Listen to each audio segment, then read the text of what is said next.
Picture it, Conrad. Your own city guard, with you as captain.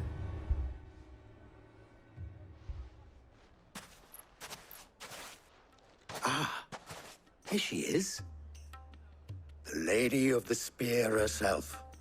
Conrad, may I introduce you to Jane, commander of the Red Wings, the oldest mercenary guild in the Free Cities. A pleasure, my lady. The pleasure is all mine. As I told you, I summoned the commander here from Canver to inquire about a contract. Victor says you told him no. That there aren't any men left to hire. Is that true? True as the crystals cracked. Nobles came and claimed every last one worth his salt.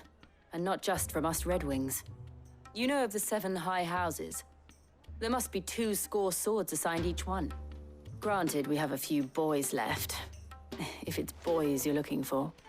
Well, Conrad, are you saying that Dalamul's finest cannot defend this town better than a gaggle of unblooded striplings? That a band of beardless youths could better avenge the deaths of your brave men than you yourselves? Absolutely not. We'll show those bastards who they're dealing with.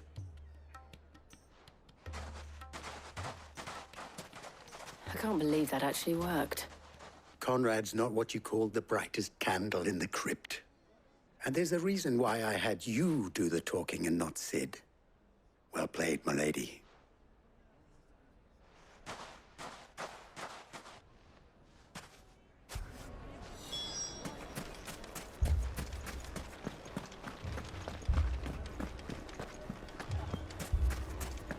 My shop. If I had my pickaxe, I would... I mean, it may still be possible to buy something, and we may yet be allowed to keep it. Yes, but Ah, here he is now. Natalie, allow me to introduce Lord Underhill of Randalar's prestigious League of Merchants. Lord Underhill. At your service. Underhill. I was just telling the good lady of our conversation, my lord, and how you were lamenting the state of the capital's stores. Lubor says that not only are the granaries almost empty, but that war and the Blight mean this season's harvest won't be enough to fill them for winter. Indeed, certainly that is the case.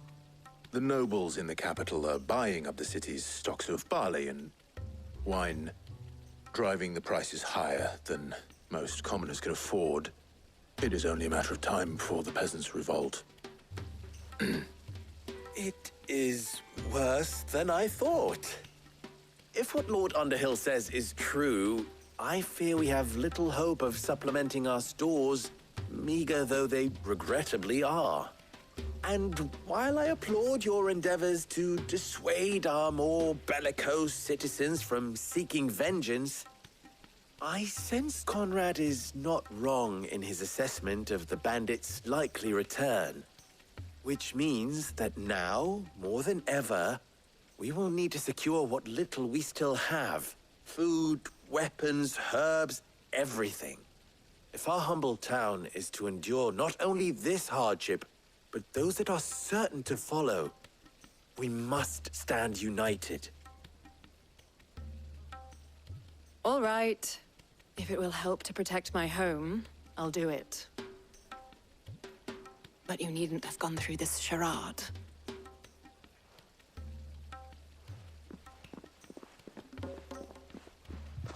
Thank you, Clive.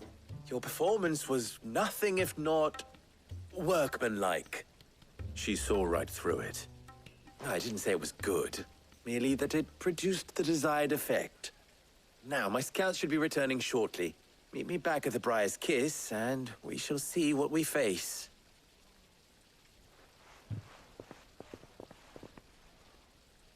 I'm not convinced our roles in this ruse were entirely necessary. I don't know. Conrad seemed quite taken with you. Mummy, I'm scared. oh, I'm ruined. Good news, Sid. Both Conrad and Natalie have somewhat gracefully accepted their new roles. With time, they may even learn to. Time no longer appears to be the luxury it was before lunch. I take it your scouts found the bandits. Technically, it would be the bandits who found my scouts. It appears they march for Dalimil as we speak. All of them. You're not serious. They don't just want food, they want the whole damn town.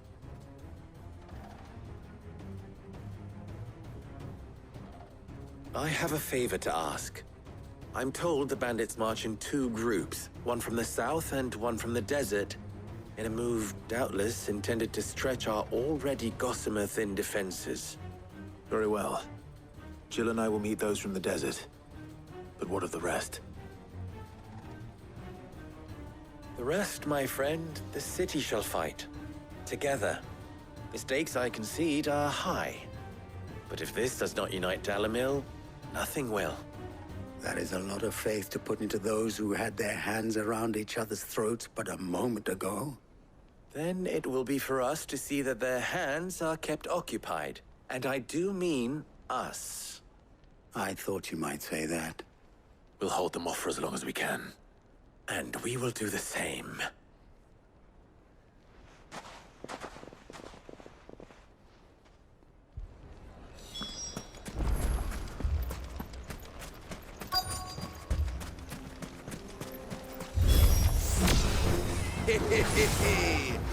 The women folk have come to welcome us. I'll take that one. He's all yours.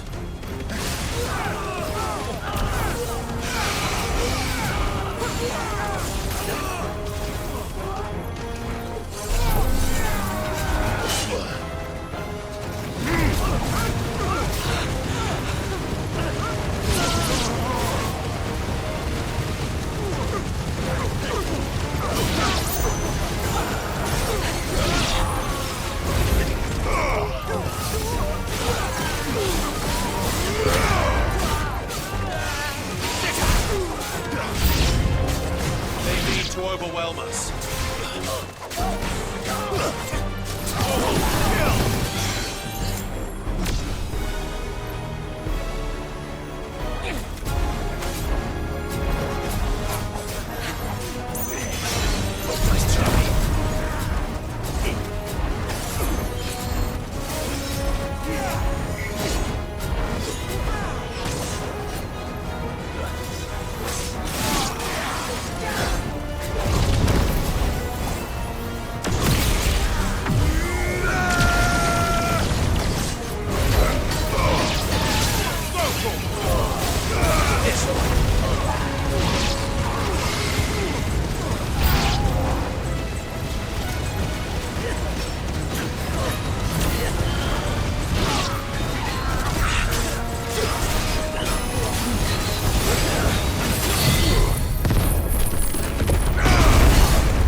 The townspeople.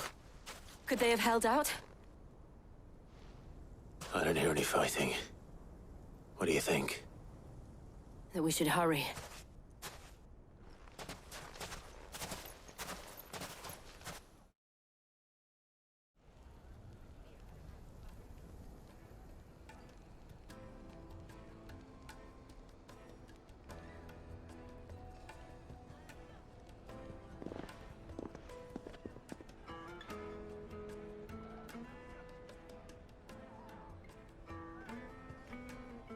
Natalie, I owe you an apology. You did well out there. The inn would have been lost had you not held the line. Without you, there would have been no line to hold. You saved us, Conrad. You saved Alamil. We all saved Dalimil.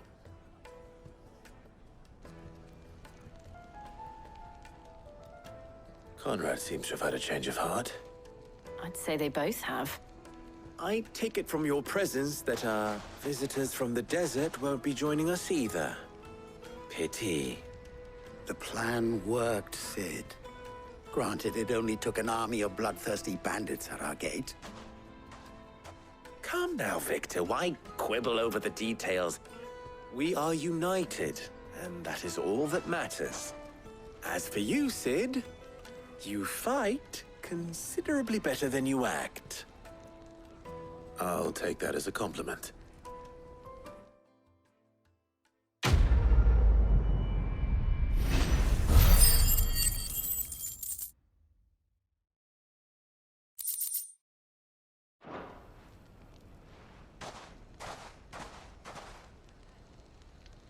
Our friends seem to have things under control.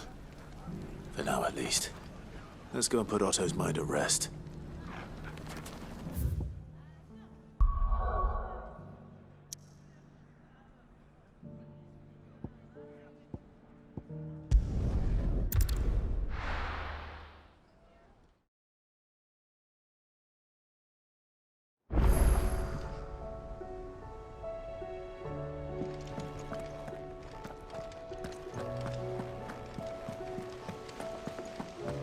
Did you see that? Tell me you saw that.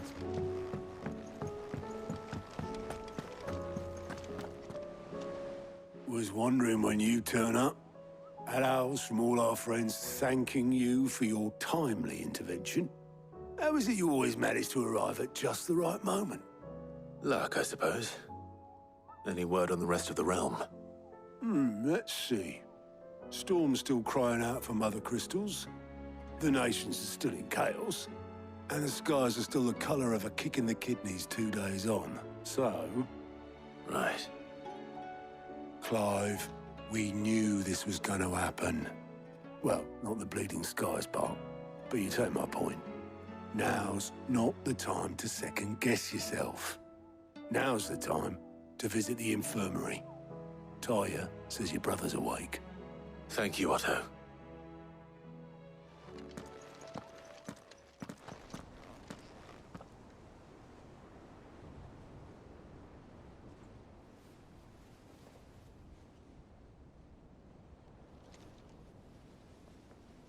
So it was not Sylvester, but Olivier who served as Ultima's puppet. And when Dion learned of this, he sought to slay the fiend.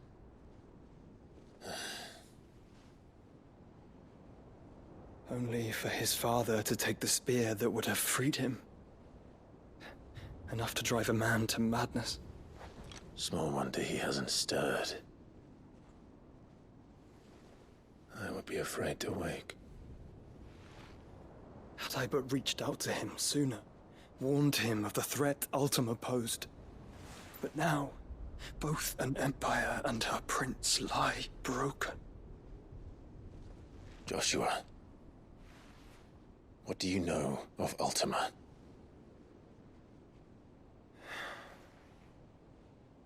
Very little, I'm afraid. Despite my best efforts. 18 years ago, as I lay buried beneath the rubble of Phoenix Gate, 'twas not death who came for me, but another. And it was while in my rescuer's care, I first heard of Ultima. I've been chasing his shadow ever since. Ultima is driven by some deep, dark purpose, and for whatever reason, it would seem you are crucial to his designs. He will stop at nothing to have you, even if that means toppling an empire. But why me? What possible use could I be to such a creature? That is one of many answers that have eluded me. Yet, I am certain of this. It is not mere chance. You were chosen for a reason. All dominants carry within them the might of an icon. Nigh limitless power that is at once acutely limited. I wield fire, and only fire. And I only ice. 8 wardens for 8 elements. But you, Clive. You are different. You're special. Your abilities begin with the flames of Ifrit. But they do not end there. The fact Ifrit can even exist goes against everything we thought we knew of dominance. Perhaps Ultima has been waiting for one such as you, whose potential is truly limitless. I've encountered that thing several times now. If it or he, as you say, needs me, why hasn't he claimed me as he did the boy? Were I to hazard a guess, I'd say the two of you are somehow incompatible. His mind not properly attuned to your body. His mind. Mind, awareness, spirit, call it what you wish. But I believe Ultima to be an embodiment of the concept. This is why I struggle and fail to contain him here inside me. I'm sorry. Inside you? With every setting sun, I feel my strength wane. And though the Phoenix's flames mend the prison I have made for Ultima, they do so at a cost. We must find a means to bring an end to him before I meet my own. What were you thinking? It was that or let him take Clive. And I've always had a soft spot for my brother. But that doesn't mean you should sacrifice yourself to save me.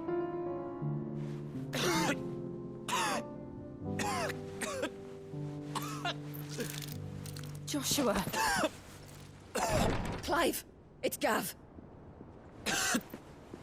There's an army of Akashic at the gates of Canver.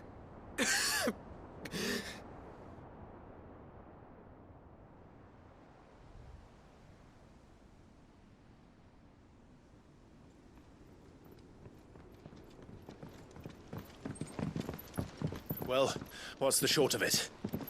It's all Tyr told you. The capital of the Free Cities is under siege by an army of monstrosities. The City Guard are doing their best to stem the tide, but numbers ain't on their side. What of Lord Byron and Mid? Were they able to escape?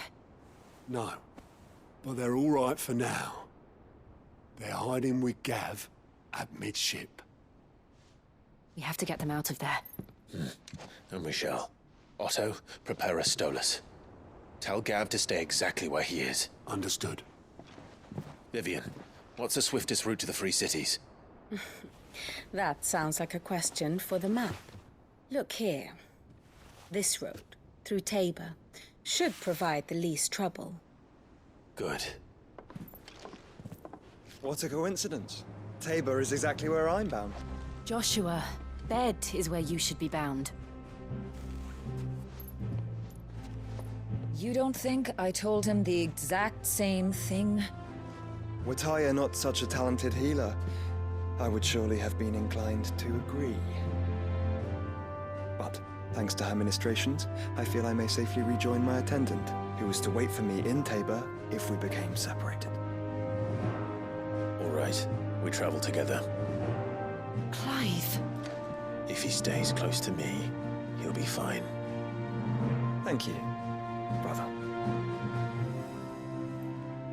I'll look after him.